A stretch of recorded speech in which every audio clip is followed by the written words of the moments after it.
In this video, we are going to talk about what is bytecode, what is an ABI, an application binary interface, in the context of the Ethereum world.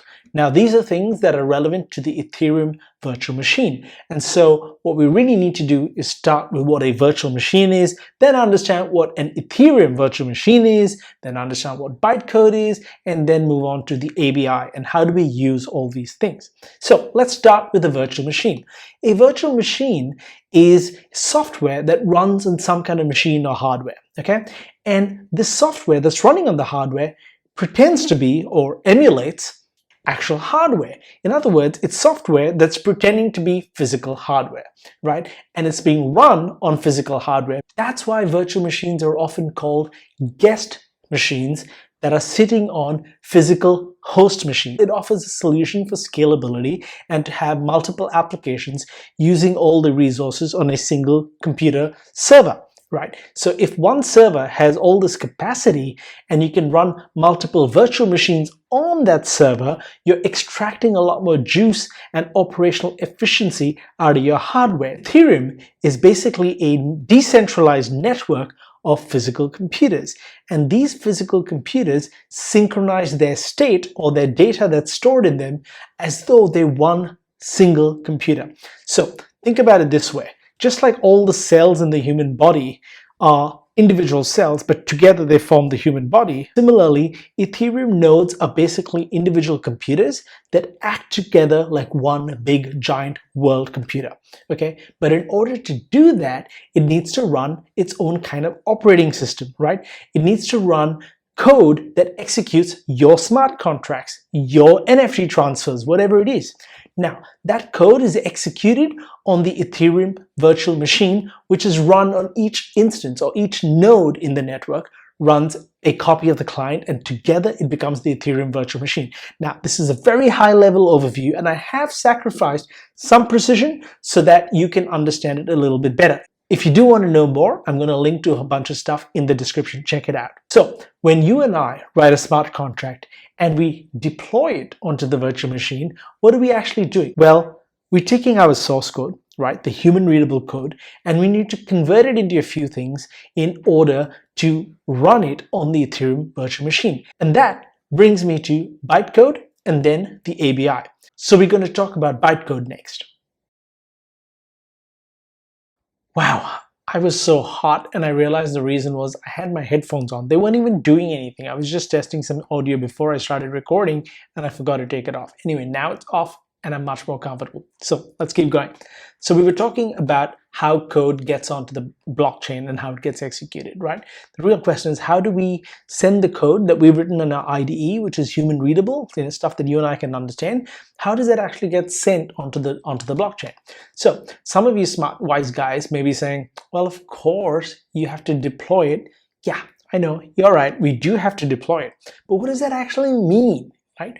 The words that you write are human readable, right? That's what we write in our IDE, like human language words. But that is not actually what gets stored on the blockchain, right? So if we write something in our IDE or remix, that's not exactly what gets stored. Or heck, that's not even what gets sent to the blockchain. It gets compiled first. Not all languages have compilation. So for example, when you run JavaScript code, it is interpreted. It's not a compiled language, so it gets interpreted on the fly with no compilation step. What that actually means is that the JavaScript that you write gets converted in real time while the program is executing into the binary 0 and 1 that the computer understands. Now, a fun fact, Python is also an interpreted language, but it does have a compilation step, and the human readable code that you write is first compiled into something called bytecode. Same thing for Java, and same thing with slight differences, and we won't get into too much detail, but same thing with other compiled languages with Java and Golang. There's a compile step where they get compiled into something that the machine is more likely to understand, right? So that's what bytecode is. Now, if you've written smart contracts, you may have learned that Solidity also compiles down to bytecode. So what gets sent to the blockchain is not your human readable Solidity code, but bytecode, right? When we talk about the computers only being able to understand ones and zeros, really that's binary, right? That's the language they understand is made up of letters being either ones or zeros, and combinations of them make up the entire things that computer processors understand, right? So it's not English, it's not Spanish, it's definitely not Estonian or any of that, right? The processor understands binary only, but between the human readable source code and the pure binary that a processor understands, there's an intermediate step, that the compilation step that produces the bytecode.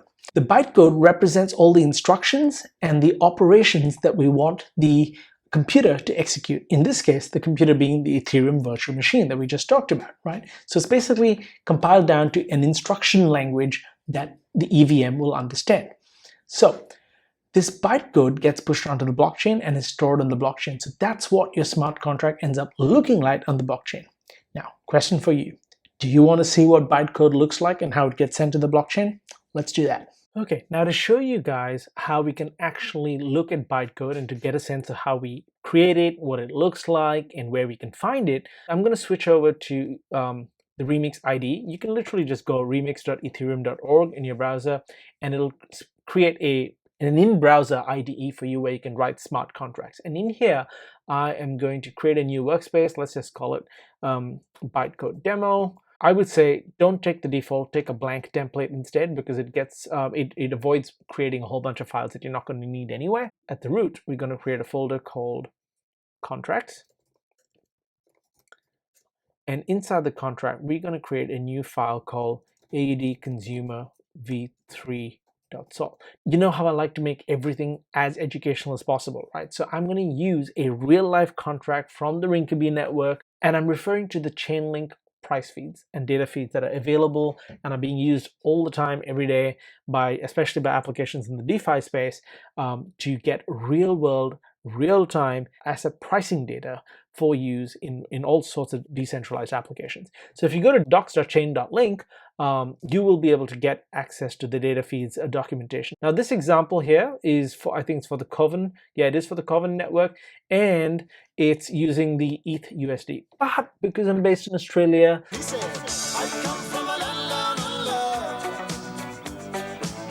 I'm going to use the AUD/USD exchange pricing feed, and I'm going to do it on the Rinkeby network just for fun. Okay, so this is where you can find the documentation, but what we're going to do here is I'm going to just copy and paste some code that I've already got, which is pretty much identical to what you see in the documentation, except that I'm using a different price feed oracle that's on Rinkeby, and that the oracle has this address here. It's the AUD/USD exchange rate, which is for 1 AUD, how many USD can you get, okay? Now, if you run it internally in the browser version of the blockchain, you're not going to get anything because you need to be on Rinkeby to actually access this contract. Now, I'm going to assume that you understand the basics of smart contracts, and I'm not going to go into great detail about what all this is doing. Basically, we're getting a reference to the actual Rinkeby oracle that gives us AUD USD data, and we're going to assign that to the variable, to the state variable price feed, which is declared here. And then on price feed, we're going to call latest round data, and off that it returns us an object with properties, and we're going to pull off the price property, which is going to be how many USD you get for 1 AUD, and I'm also going to return how many decimals. This is just for fun. We're probably not going to cover this in this tutorial, but that's what this function does. It literally gets us the latest price of the AUD USD exchange. It'll get you the latest price from a completely decentralized set of data feeds. That's the amazing thing about Oracle smart contracts that Chainlink produces through its decentralized Oracle network. Okay, so what's important here is the question of, well, this is how it looks in human readable form. How do we actually know what the bytecode version of this looks like? Well, there are a couple of easy ways, right? One is Metamask will actually show us. Now make sure that your Metamask wallet is connected to the Rinkeby network. Okay, so you're on a test network, make sure it's connected to the Rinkeby network. Now, if I try and deploy this right now, it won't go straight to the to the Rinkeby network. What I need to do is switch over to the compile tab, make sure AUD consumer v3 is compiled, and then switch over to the deploy and run transactions tab. Make sure you're not in your JavaScript VM, that is the in-browser virtual machine, because that's not going to give you access to the price feed, which is sitting on the Rinkeby network, right? That smart contract, that Oracle smart contract is on the Rinkeby network. Instead, we switch to injected Web3, which is the word we use for things like Metamask and other in-browser wallets, right? They're injected Web3 environments. Now, you'll see that my account number is shown up here. So that's how you know your remix is successfully speaking to your Metamask, is when your account number shows up here. So this is 208 ending with E5DE3, and that is indeed my Metamask account that is active at the moment. Okay. Now, if I click deploy, make sure that you first choose AUD Consumer V3. How Remix works is all contracts that it detects in your environment get shown up in the contracts list here, and including ones that you import, because you imported this from the Chainlink V3 interface document, which, by the way, you can actually see this. So if I copy this, I can actually go to GitHub, Chainlink, and paste that in, and you'll see, maybe if I did that, you'll see it's actually there. It's all open source code, so you can see what the interface looks like, right? These are the functions that must be implemented in order to satisfy the aggregator V3 interface, and that's all we're doing here. We're importing that, but that will show up in your list of contracts. So we want to make sure we choose AUD Consumer V3 or whatever you've called your smart contract that you're writing. Now, if we deploy this, since we connected to injected Web3, we can expect Metamask to throw up a window saying, are you happy to sign this transaction and send it? This is where the interesting bit happens. If you switch over from the Details tab to the Data tab, you will see a whole bunch of hex data. It says hex, which is hexadecimal, and it's also prefixed by 0x, which is the standard prefix that all hex data comes with. But you see the stuff after that? That's the bytecode in hexadecimal format, right? This, guys, is actually what your smart contract looks like as far as the EVM chain is concerned. Okay, this is what it looks like to human beings. That's what it looks like to the Ethereum network. Okay, and this is how the Ethereum network knows what to execute. So if we ever call get latest price on this function, if we deploy it and we ever call it on this contract, somewhere in here is the get latest price bytecode representation of that function and its return values and everything. And we'll take a quick look at that later on. So that's what hex looks like here. But there's another place you can see it. It's quite handy in Remix. If you switch over to, again, to your file explorer and you click on your contracts folder, you'll see under that there's an automatically generated artifacts folder. Let me show you what I mean by automatically generated. I'll delete it. I'm going to delete the artifacts folder. Okay, so my contracts folder only has the smart contract we just wrote. If I switch over to the compile tab and I compile AUD Consumer V3, that's going to produce a new artifacts folder here. Inside that artifacts folder, you can see there's a JSON representation of our AUD Consumer V3 smart contract. So if I click on that, there's a bunch of data here telling you all about the networks, but what's important for us is data. Remember, in the transaction window that Metamask threw up, there's a data tab, right, which has the bytecode. Now, similarly, there's a data field here, and under that is a property called object, and that you'll see this whole thing here, it's a pretty giant string there, is, you see it ends in 0033 and it starts with the 608060 thing. Let's take a look at that. 0x standard prefix, 608060, and ends with 0033. So that whole string is your smart contract, okay? And you can find it right here in the AUD Consumer v3.json file, which is in your artifacts folder. Now, that's basically what the object code looks like. But there's something even more interesting that I'd like to show you.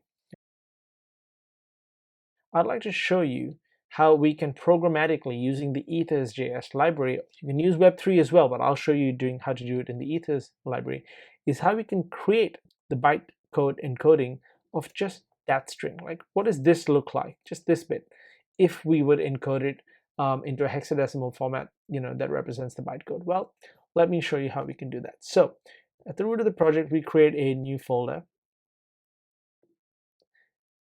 Let's just call it script. And inside the script, we're going to create a new file called bytecode.js.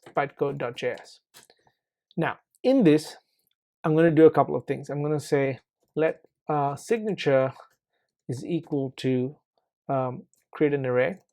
And in that, we create a string. And I'm just going to literally, guys, copy the function signature. Do not copy the squiggly brackets, only copy to the end of the square brackets, right? So it'll look like this. Okay, so and put it within quotes. So your entire function signature, excluding the squirrely brackets, is here. Now I'm going to say, I'm going to create an interface and assign it to a new ethers.utils.interface, which is a class of things, and I'm going to pass it the signature. Okay, so this is now going to create an interface object that has a bunch of utility methods that I want. The utility method that I want to call is encode function data. You don't need to remember all this, it's all there in the documents. But this encode function data is saying, give me the function signature and I'll encode it for you in bytecode form, in the hexadecimal form, right? And I'll return it to you in a hexadecimal string. So the function data that it's asking for is the name of the function and also what arguments it passes. This data is already there in the iFace object, and we just want to say, well, the name of the function that we want you to encode for us is get latest price, and we do not want to include the parentheses, the brackets, so it's just the name of the function. And then we're going to say, well, what arguments get passed? Well, get latest price we can see here, but also in our AUD consumer v3.sol, get latest price doesn't take any arguments. So I just pass it an empty array. If it did have an argument, I'd pass it the argument here, or one or more arguments there. Now, this gives us the bytecode in hex, okay? And now I'm just going to do console.log hex is the bytecode. If we run this, we should expect to see here in the console a bytecode version of this function signature. So to run the script, I just right-click on the script name and click run. There you see, it's told us this is the output that it gave us, right? It said the hex is 0x, which is the standard prefix for hexadecimal, 8E15F473. Now here's where it gets really interesting. So when we head over to our JSON file again, which has all the metadata about our smart contract, if we put our cursor in there and then we search for method identifiers, you'll see that because we have one method, we have only one method identifier object here, right? But there's one that's called getLatestPrice, which is exactly what we called our method. And you see that it has a bit of data next to it, 8E15F473. That is the bytecode hex representation, right? And it's exactly the same as this one. There you go, it's an exact match, right? And it's also there, if you remember back in data, bytecode object here, it should show up here as well. There you go, there it is. You see? So it's actually showing up in our actual bytecode object. So that's the name of the function in there, right? And that's how bytecode really works. It ends up being this big string composed of all of these small little function signatures and calls. Now, there's something quite cool that you can see, a little handy tip for you. You can access your bytecode here. When you go to your compile, you will see that there's a little thing at the bottom called bytecode. You can actually copy bytecode to clipboard. All right, now let's talk about the ABI. Once the contract's bytecode is stored on the blockchain, it's alive and it has its own address on the blockchain. So now you need to interact with it. And you've got to then use the Ethereum RPC remote procedure called ABIs, right? It's just a bunch of methods that are exposed for you to be able to call any program, any smart contract that's running on the blockchain. And RPC is basically just a remote procedure call. It's an alternative to APIs, to the REST API paradigm. You just call exposed functions on another application, on another system that's running remotely as though they were inside your own program. Now, Ethereum has a JSON-based RPC specification, so interacting with that can be kind of intense and very low level. And there are many client libraries that implement the JSON RPC specification, right? So you're probably used to things like Ethers.js or Web3.js or the Geth client implementation, all of which are just wrappers and utility helpers around the low-level JSON RPC API specification for interacting with Ethereum, okay? Now, if your backend server, for example, needs to interact with the blockchain directly or with nodes in the blockchain directly, you use a backend client library such as Geth or one of the parity ones, etc. You know how you have to connect to Ethereum node providers like Infura or Alchemy and stuff? Well, they're basically using client libraries on their node to provide the gateway to you. So when you send them a method call, they basically sending that method call on into the Ethereum blockchain using the low-level RPC API. And if you want to interact with a smart contract deployed on the blockchain, you need to know two things. One, you need to know its address on the chain. Two, you need to know its ABI. So what is the ABI? You know, I always like to start with why we need something so that we can understand what it actually is and what it does. So why ABI? Well, it's how we know what methods on the smart contract are available for us to call. It's kind of like the user manual that says, well, this is how you can interact with this smart contract. To make this concept easier to grasp, let's start with something similar. You may have heard of APIs, right? Application Programming Interfaces, which it's basically an interface that gives you a standard set of functions and methods and data that you can use to interact with another software system or application. So when an API is made available to you, the API is exposed. It exposes certain functionality for your use. So when you use Hardhat or Truffle, for example, and you look at their documentation for how to call methods and functions, you're basically looking up their API. And all it is it tells you what functions, methods, and data are available for you to use to interact with that system. So that's pretty much what the application binary interface is, except that it's the interface for the binary, the bytecode that got deployed onto the blockchain, right? It's the interface for smart contracts. It's how you know what data, what methods, what functions are exposed by a smart contract. This is a very important principle because composability, the famous conversation around, it's like money Lego and you snap together all these different protocols, all that is enabled because the bytecode that gets deployed on the blockchain is publicly viewable, and from that you can work out what the actual contract APIs are, right? Or rather the ABIs are. Now those ABIs are often verified on tools like Etherscan, so that anybody who goes to an Etherscan contract address, if that contract is indeed verified, they can actually see the entire smart contract source code, human readable form. They can definitely see the bytecode form, but they can also see the human readable form. And this ABI is how you know what functions a smart contract has, what types of arguments those functions take, and what kind of values they return. So you now know how to interact with that smart contract. Okay, now, do you want to see what an ABI looks like and how you can quickly produce your own? I'll show you that now. If we're back here in our AUD Consumer v3, and we've already made sure we've compiled it, well, all we got to do is go to the artifacts. Remember that same old AUD Consumer v3 JSON? Open that one up again. But now we're not looking under data necessarily all the way to the bottom.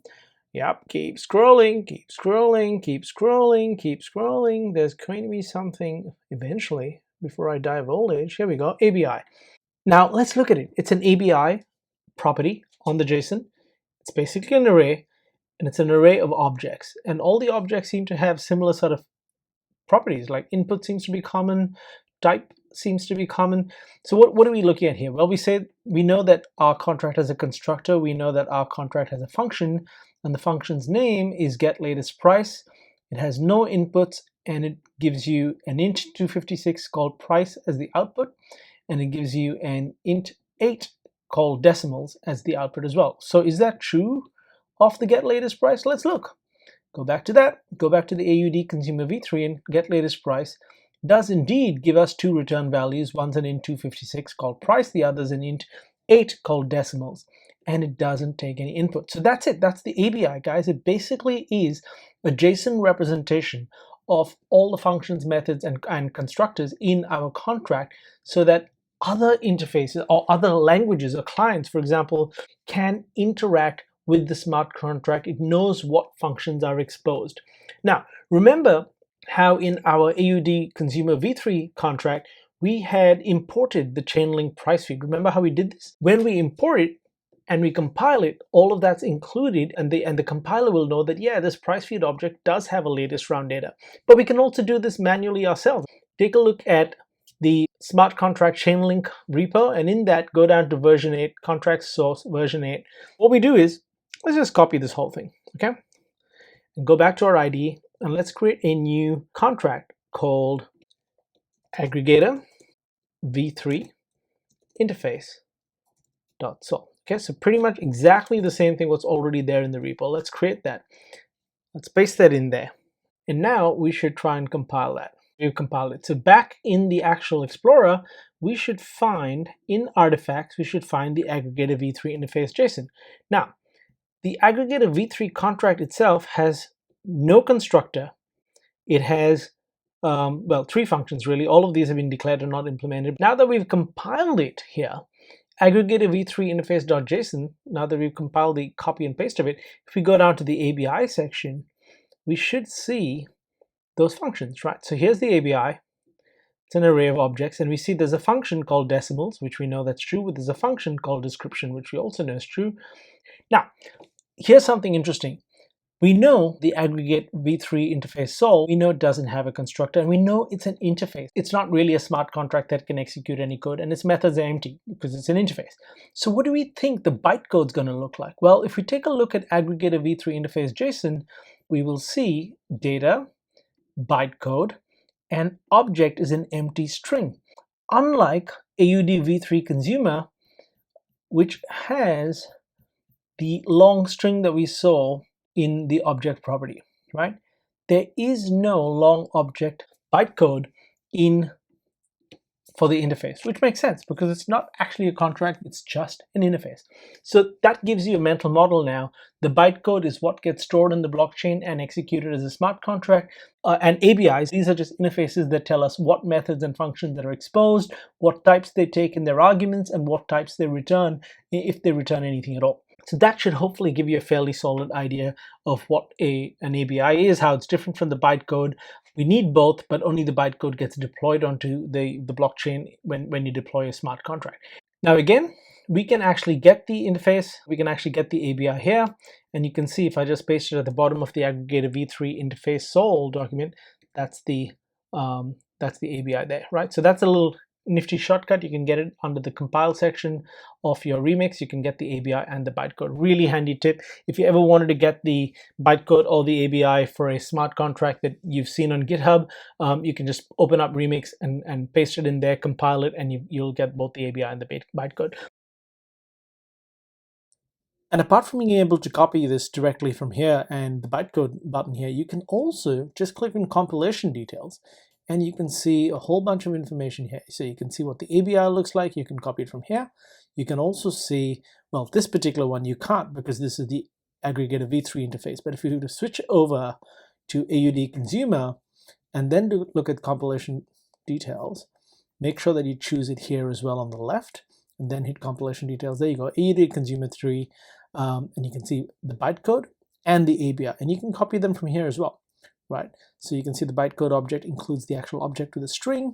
You can copy the whole thing like that, or you can just look at the ABI, which is an array of different objects, and you can see it's got 2 objects, and copy it from here. So that's a really quick, nifty, handy way of being able to access both the ABI and bytecode from within your browser anytime you need to get it. Hope that's been super helpful to you guys, and I will see you next time.